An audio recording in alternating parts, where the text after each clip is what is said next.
It's most politicians' dreams, whether they admit to this or not, to have a plaque with their name on it affixed to either a fire station or a school or some public building, and it seems as though I'm going to have to settle for my name being affixed to a restroom.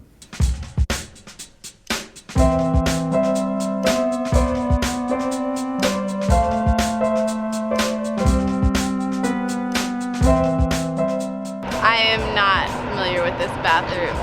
Could I actually take a look at it? I feel like if you're asking me questions about the bathroom, maybe I should look at it. My name is Rodney Haven, born and raised in Portland, Oregon, and my job is Janitorial 1. I clean bathrooms and the area around them. Make sure everything's sanitized properly, each and every day.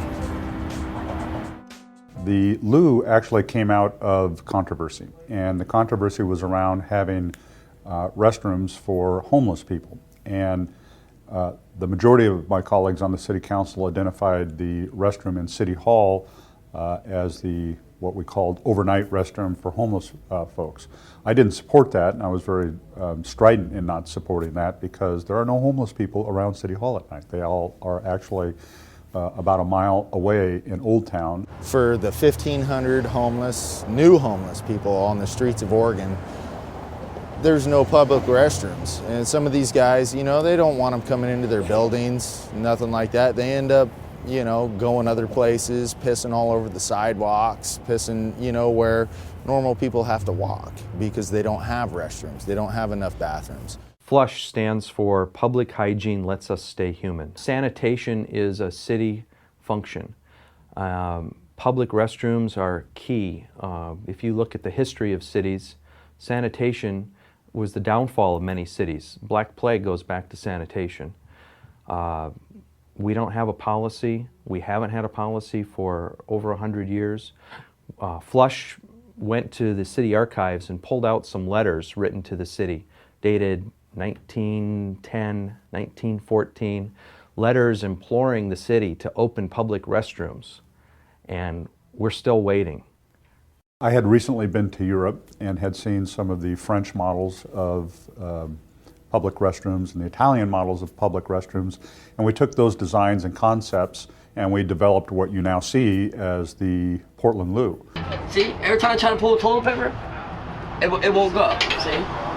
You gotta put two hands just to turn the dang toilet paper up. And when you're trying to put it under the bathroom, okay? And now look.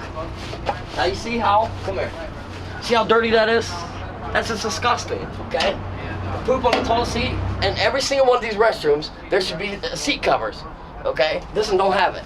And that's just disgusting. You see that? And this is what we gotta deal with because we're homeless and poor, you know what I mean?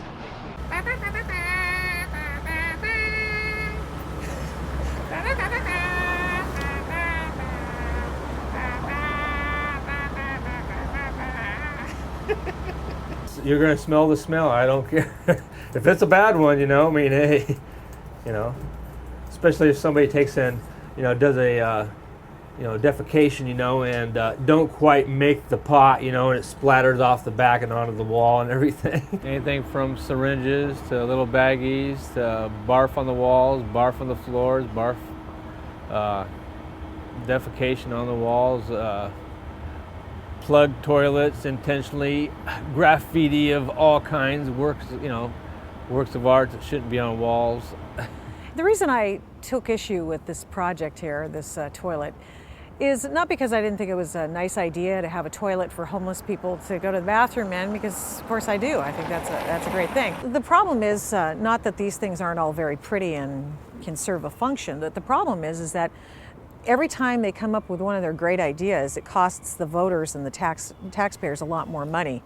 And when they want to make us into the Copenhagens and the Amsterdams of the world, what they're really saying is we need more of your money so that we can make sure that we have all the things that we like.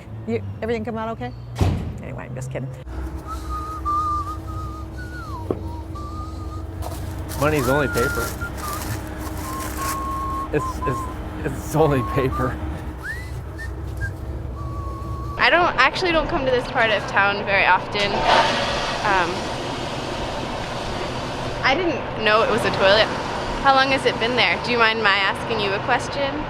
I do believe that it is a basic human right, particularly in a dense city, and particularly in a city that touts itself on having very progressive values and is very concerned with people who can't advocate for themselves. So it wasn't lost on me that the people that need it the most probably had the least ability to advocate for the restroom, and I felt very much like that was my role. Having a toilet is a basic human right. I definitely believe that. Because the alternative is, it's illegal to defecate in public, but you have to have a solution. You can't just say, hold it. People can't wait.